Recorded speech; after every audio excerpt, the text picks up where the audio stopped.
So Jordan had no bag? I didn't say no bag. I just don't think Kobe he and Jordan aren't bag guys? 1-2 dribble pull-ups. Kobe had a no bag. bag. Kobe had unbelievable footwork too, like different.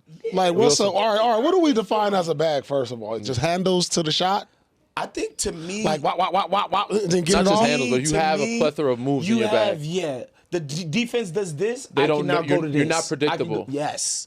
You have multiple counters. answers to the test. You have counters. To me, that's a bag. The less athleticism you have, the more things you need to add to do the same thing as someone who's very athletic. He has to have the up and unders and stuff like this, but MJ's bag came in a whole different form. And when we talk about bags, we only think dribbling moves. Shea is not athletic. He has to have all that. They're right. Mike had that one gift. Jump the over you. I agree that he has a deeper bag. Jordan's bag, it was very elite. Your aerial movement is a bag. Your 360 moving, all this is considered a bag when he was getting ready to shoot. It was aerial. So it's a very different bag. So it's really kind of hard to compare. But when it comes to an offensive bag compared to a guy like SGA, it's not even close. Welcome back to NBA Cinema, guys. So look, we got to talk about this, as there's an argument on the internet right now about Michael Jordan's bag and how limited it was if you compare it to today's players. Now, I will push back on that because I've seen Jordan use counters. I've seen Jordan go up against 5 people, knife through the defense. And I think a lot of the times most people just remember what he did in the air, his fadeaway jump shots and as he got older, but they don't think about how explosive his first step was. A coach like Dean Smith taught you to make the game of basketball as simple as possible. So people didn't go deep into their bags as often as they do now, where the rules have taken away hand checking and some of those things that allow you to really get into it and play more of a playground style of offense, and Jordan, obviously, it was a lot of cut and pass and movement, throughout the team construct back in his day. So you didn't see as much bag work, quote unquote, but it doesn't mean that fundamentally he didn't have those things. Now to hear Danny say that, counters are only needed when you can be stopped. And so I think that's kind of the point that some of them was making. But we're going to get into what KG had to say about this, because he was not feeling Paul Pierce and other people talking about Michael Jordan being limited with what he could do on the offensive end of the floor. Pull some quotes from you, and your quote was that you thought Michael Jordan had a very limited bag. I would like you to expand on that. Well, in today's You talking about today's game? In today's game. Okay, so you analyze. Hold on, let me set it up. So you analyzing Michael Jordan's game in today's game, right? Okay, yeah. Gotcha. Okay, not so that needs to be said. That needs to be said. Yeah. So gotcha. Yeah, that's why I was kind of taken out. Under the context, we just put it in. We put it in the ball now. Okay. Yeah. So in today's game, today's game, like what's considered a bag is like, and it's like no real set definition of it, because you just look like.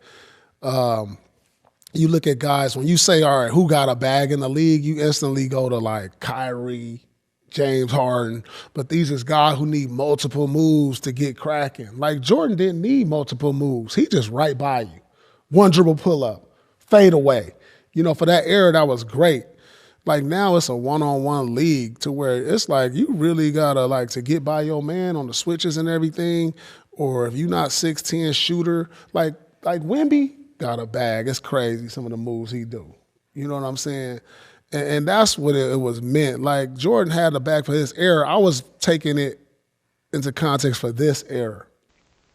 So that was exactly what I was saying about the rules of the game. It's more for isolation. It encourages an ISO style of basketball. And players, when you have one player in front of you that can't really put their hands on you like they used to impede your forward movement or progress, then you're going to see people try more things. I mean, it is what it is in today's game, and you got the bigs spread out on the perimeter a lot of times. So all these things are factors that go into it.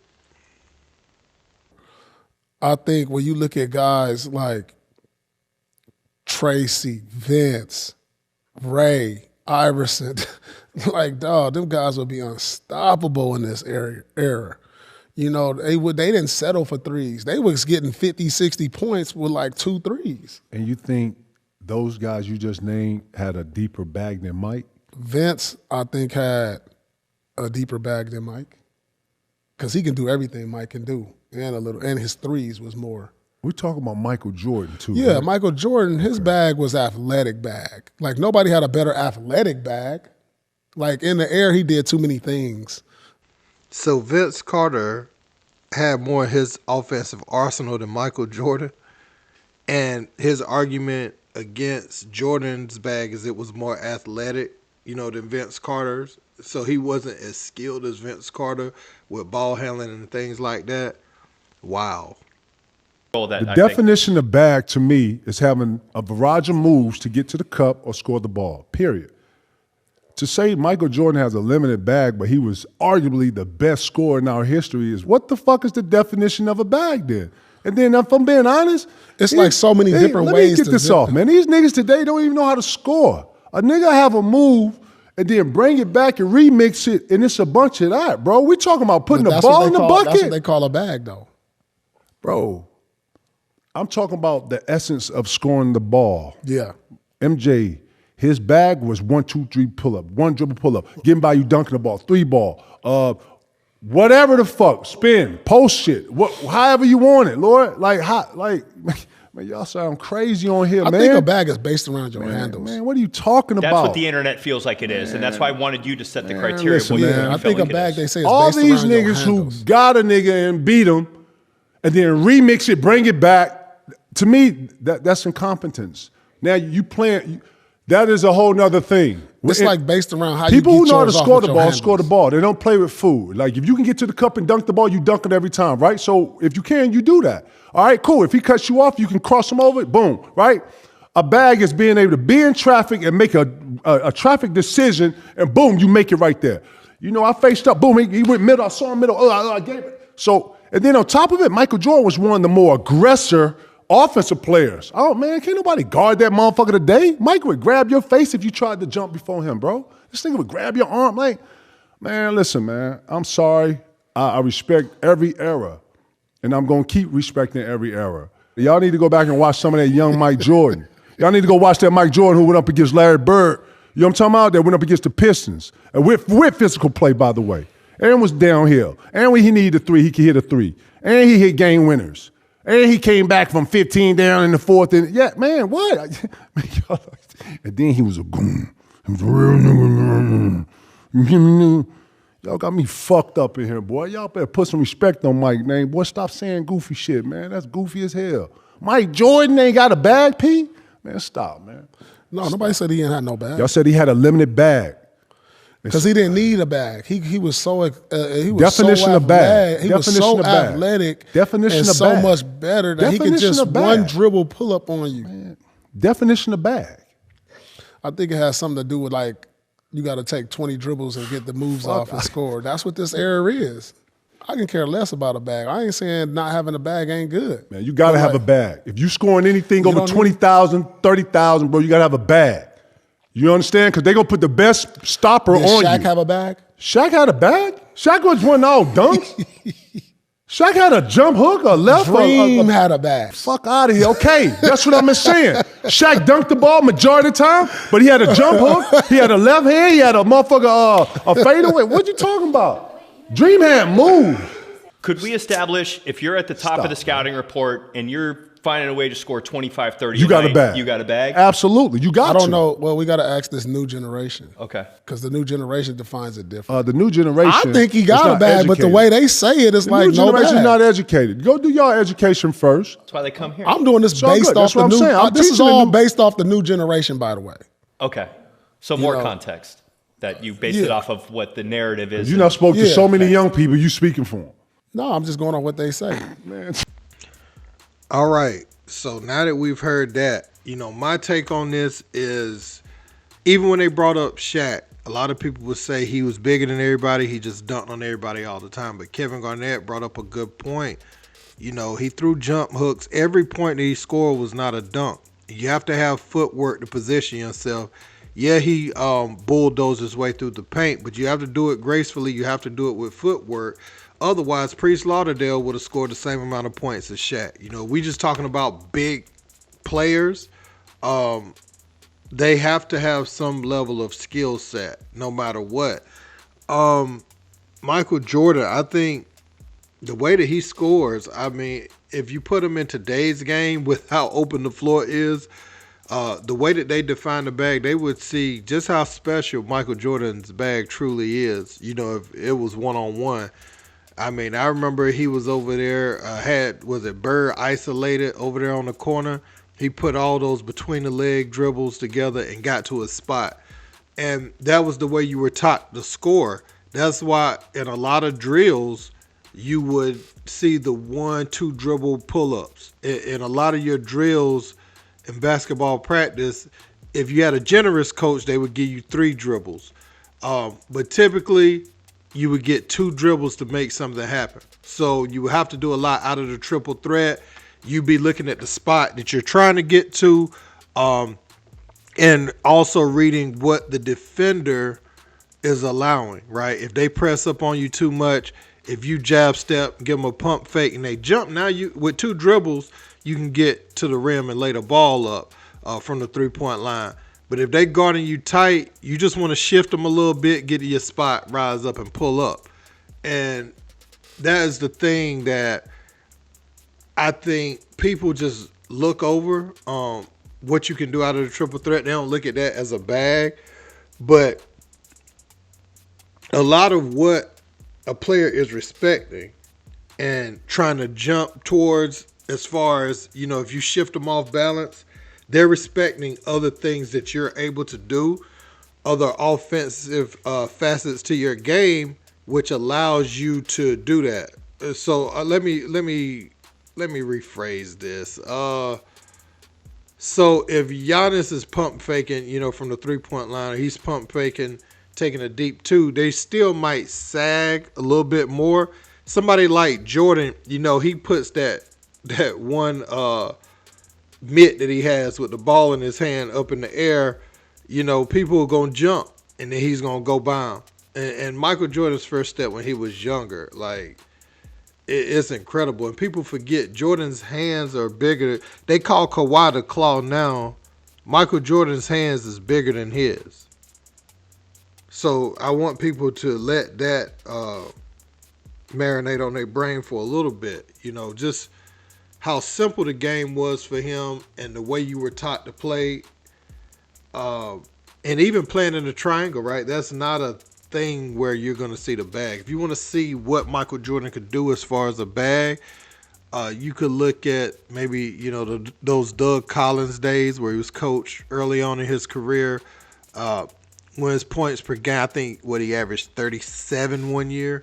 Go back to those years and you'll see just how gifted he was and how it would translate and how he would be amongst the top people in today's game with a bag. Obviously, Kyrie Irving is ambidextrous and he's able to do a lot of things with the basketball in his hands. But, you know, you're looking at KD and those people. Jordan can do more than those guys on the offensive end of the floor. If you're talking about moves and things like that, little shifts, like, you know, where Jordan comes out to spin and jabs and is able to pull up and hit the jump shot. It's a simplified bag, but wasted movement is a thing that used to be frowned upon. It's encouraged in this game. And if you ever hear older people talk about why they don't like today's game, it's because of the wasted movement. It doesn't seem like a team sport. You'll see 10 straight possessions where teams are just jacking up 3-pointers. That never used to happen back in the day because you would be pulled and you would sit on the bench for a long time for playing the game and disrespecting the game that way. You know, a star player like Jordan, it's about the best shot that you can get. Back when they used to say Jordan shot too much, it was because he could get pretty much any shot that he wanted.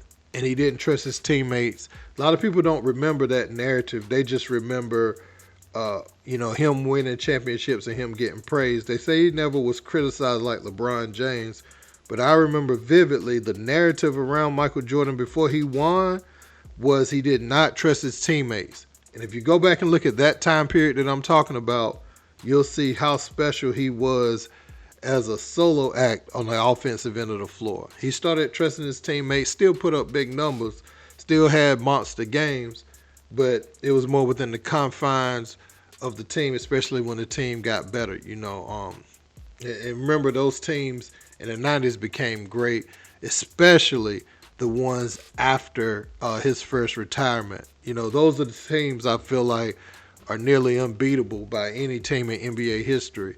You add Kukoc, you add Dennis Rodman. In a 7-game series, that's going to be tough for anybody. But yeah, the way I define a bag is how often you can do something over and over again with regularity, despite whatever defense is thrown at you. If you got something for every defense, then you got a bag.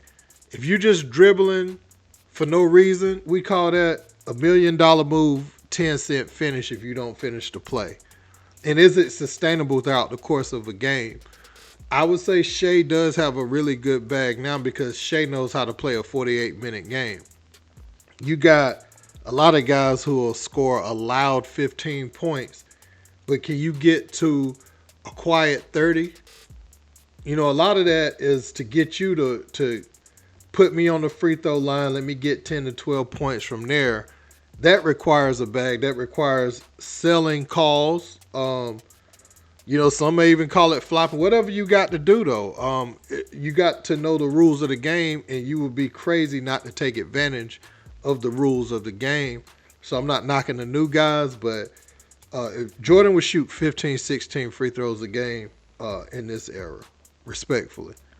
So let me know and I can go on about this. I got 10 more minutes worth of what I could say, but I'm going to let y'all talk in the comments. Don't forget to like, share, and subscribe. Till next time. Peace.